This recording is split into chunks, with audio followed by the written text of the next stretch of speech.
பேச்சுக் கலைஞர். இளமை பருவத்திலேயே தந்தை பெரியாரின் பகுத்தறிவு கருத்துக்கள் கலைஞரை ஈர்த்தன.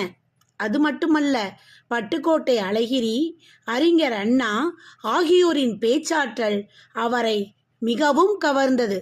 மேடை பேச்சினில் பெரு விருப்பம் கொண்ட அந்த கிராமத்து இளைஞர் நட்பு என்னும் தலைப்பில் ஆற்றிய சொற்பொழிவு பலரால் பாராட்டப்பட்டது.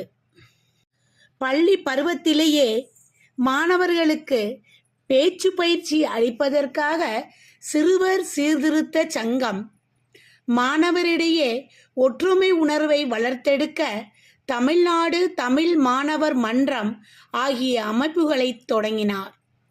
தமிழ், தமிழர், தமிழ்நாடு என்ற சிந்தனையிலேயே தம் ஆயுளை செலவிட்ட கலைஞர் தாம் சென்ற விடமெல்லாம் செறிவாக தமிழ் பேசி தன்மானத்தை, தமிழ் உணர்வை, தமிழ் இலக்கியத்தை, பகுத்தறிவை, மத ஒருமைப்பாட்டை, சமூக நல்லிணக்கத்தை நமக்கெல்லாம் ஊட்டினார்.